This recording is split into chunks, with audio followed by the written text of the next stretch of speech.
माता जी की रिहाई के लिए सभी ने एक पुरजोर मांग की। अभी तो ये हल्का वाइज हुई है महापंचायत और प्रशासन को ये टाइम दिया है कि 5 तारीख तक रिहाई नहीं होती तो ये डिस्ट्रिक्ट की बजाय हरियाणा लेवल, इंडिया लेवल पर आंदोलन करेंगे। आज जो निर्णय हुआ है वो सर्व समाज की सहमति से हुआ है। किसी के खिलाफ गलत कार्रवाई नहीं होगी और हम बिल्कुल इसमें जस्टिस करेंगे। मैं समझता हूं कि विद इन 4-5-7 डेज इसके अंदर हम एक अच्छे डिसीजन पर पहुंचेंगे। कैथल हलके के सबसे बड़े गांव क्योड़क का विरोध सत्ताधारी दल के लिए महंगा पड़ सकता है, क्योंकि करीब 2 महीने पहले हत्या के एक मामले में जेल में बंद गांव की महिला अमिता की रिहाई के लिए गांव क्योड़क सहित आसपास के लोगों ने महापंचायत की और बड़ा फैसला लेते हुए प्रशासन को 5 सितंबर तक का अल्टीमेटम दिया है। ग्रामीणों ने एक सुर में कहा कि यदि 5 सितंबर तक गिरफ्तार महिला अमिता रिहा नहीं की गई तो क्योड़क सहित कई गांव विधानसभा चुनाव का बहिष्कार कर सकते हैं। आपको बता दें कि करीब 2 महीने पहले एक युवक ने अपनी बहन के प्रेम विवाह से खफा होकर उसकी गोली मारकर हत्या कर दी थी। पुलिस ने इस मामले में इस युवक की मां अमिता को भी गिरफ्तार किया हुआ है। उसी समय से गांव क्योड़क सहित आसपास के लोग इस महिला की गिरफ्तारी का विरोध कर रहे हैं। लोगों का कहना है कि जब युवक ने सरेंडर ही कर दिया तो इस वारदात में उसकी मां का क्या कसूर है। इसी मुद्दे को लेकर क्योड़क में महापंचायत हुई। सुनिए महापंचायत में पहुंचे मौजूद व्यक्तियों ने क्या कहा और इस मामले में एसपी कैथल राजेश कालिया ने क्या प्रतिक्रिया दी। मेरा नाम ओम प्रकाश राठी, गौरव प्रधान गुजर धर्मशाला कुरुक्षेत्र, गांव दीवाड़। जो फैसला आज बहुत से गांव के, शहर के, आसपास का एरिया के सभी जातियों के गणमान्य आदमी आए हुए थे इस धरना पर। माता जी की रिहाई के लिए सभी ने एक पुरजोर मांग की। भाई दोषी की तो सजा, इसने कोई गलत काम किया है उसकी गलती की सजा तो भुगते, एक निर्दोष औरत बिना किसी वजह के सजा ना भोगे, इसके लिए सभी गांवों की पंचायतें, जिला पार्षद, पूर्व पार्षद, सभी संस्थाओं के प्रतिनिधि यहाँ एकमुश्त होकर के फैसला किया और राव सुरेंद्र सिंह जी की अध्यक्षता में किया कि 5 तारीख तक, 5 सितंबर तक या तो शासन प्रशासन इस बात को पूरी गंभीरता से ले और इसकी रिहाई करे, नहीं तो आसपास का एरिया के और दूर तक भी कोशिश करेंगे कि भाई सभी गांव, अभी विधानसभा का चुनाव है, इसका बहिष्कार करेंगे। तो राठी साहब घोषणा करते हैं चुनाव का बहिष्कार के, आगे डिसीजन लेंगे। उसका टाइम दिया है 5 सितंबर तक का, 5 सितंबर तक का। जी, तो कितने से आए थे, गिरफ्तारी दी गई? हाँ, एसडीएम साहब प्रशासन की तरफ से आए थे और कुछ सरकार के अधिकारी भी थे, उनको ज्ञापन यहीं आकर के धरना पर आकर के और ज्ञापन लेके गिरफ्तारी दिखा गए। तो ऐसी क्या नौबत बता रहे हैं कि क्या अड़चन बता रहे हैं कि रिहा क्यों नहीं हो पा रही, क्या कुछ दिक्कत बता रहे हैं क्यों नहीं रिहा कर पा रहे? ये तो जो यहाँ के सरपंच साहब खड़े हैं, पूर्व प्रधान नरेश जी आर्य खड़े हैं और सारे गांव की पंचायत और युवा साथी सारे खड़े हैं।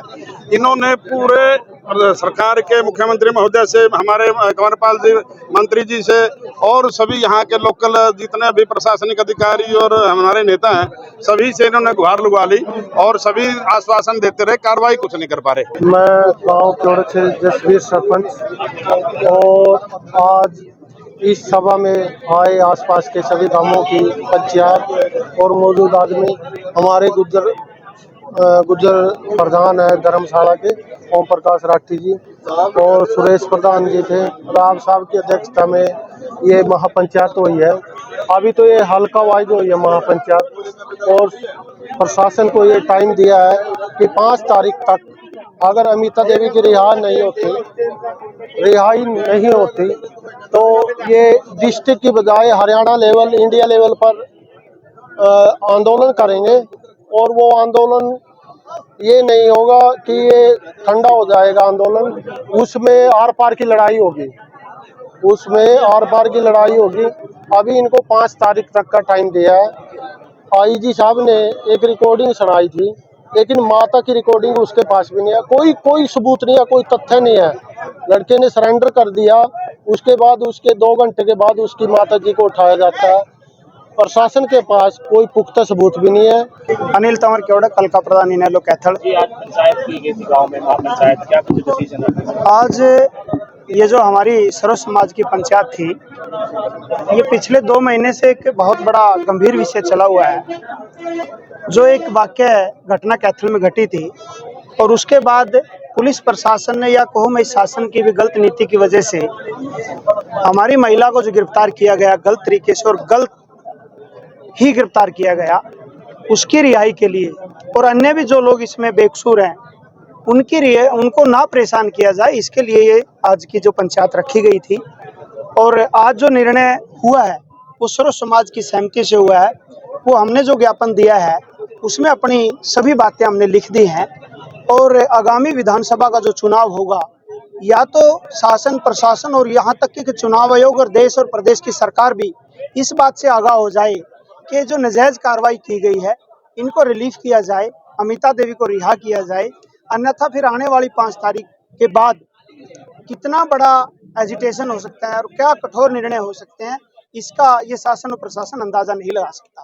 तो 5 तारीख का वक्त दिया गांव वालों ने, डिटेल हम क्राइम ब्रांच में केस गया हुआ है और अगर बिल्कुल इनका निर्दोष होंगे तो उनको छोड़ दिया जाएगा। 5 सितंबर तो चुनाव के बहिष्कारों का भी ऐलान किया गया, अगर कोई कार्रवाई नहीं होती तो चुनावों का बहिष्कार जो है दर्जनों गांव की करेंगे। ये सारा लोकतंत्र का पर्व है, ये सारा हमें मिलके मनाना है। लोकतंत्र में जनता का राज, ये भी जनता है, आप सभी जनता है, तो मैं नहीं चाहूंगा कि कोई भी लोकतंत्र के इस महापर्व के अंदर कोई भी इसका बहिष्कार करे और हम चाहते हैं कि इसका सोल्यूशन जल्दी से जल्दी निकल जाए। तो आज गिरफ्तारी भी दी जा रही है। हमने सारे गांव के सांकेतिक जो भी है वो गिरफ्तारी ले ली है। 10 आदमियों के नाम के साथ अन्य डाल दिए हैं। के लिए मामले में मतलब धरना दिया जा रहा है कई गाँवों द्वारा, उनका कहना है कि जो लड़के की मां है उसको पकड़ा गया। देखिए, ये एक इन्वेस्टिगेशन का इशू है और आप जैसे समझते हैं, जानते हैं, आपको पता भी होगा कि इसकी इन्वेस्टिगेशन क्राइम ब्रांच में, स्टेट क्राइम ब्रांच में चल रही है। मेरी जानकारी के अनुसार ये मुकदमा जो दर्ज हुआ तो इसमें जिस एंगल से भी कार्रवाई हुई है बिल्कुल ठीक हुई है। उन लोगों का कहना है कि इसमें कोई पर्टिकुलर अगर उसकी मदर या किसी के बारे में भी कहते हैं कि उसको गलत अरेस्ट किया या गलत उसका नाम है उसमें, तो इन्वेस्टिगेशन का मुद्दा है। मैं समझता हूँ कि बिल्कुल फेयर एंड जस्ट इन्वेस्टिगेशन होगी। मेरी उन लोगों से यही अपील है कि आप इस चीज़ का विश्वास रखें कि किसी के खिलाफ गलत कार्रवाई नहीं होगी और हम बिल्कुल इसमें जस्टिस करेंगे। मैं समझता हूं कि विद इन 4-5-7 डेज इसके अंदर हम एक अच्छे डिसीजन पर पहुंचेंगे और ठीक इन्वेस्टिगेशन होगी। गिरफ्तारी देने की बात कही जा रही है, आपसे भी मिलेंगे? देखिए, मेरे से तो अभी कोई नहीं मिला है, बट मैं चाहूँगा उनसे बातचीत करना चाहूँगा, उनको बताना चाहूँगा कि इन्वेस्टिगेशन किस प्रकार से चल रही है और हम उसके अंदर क्या करने जा रहे हैं।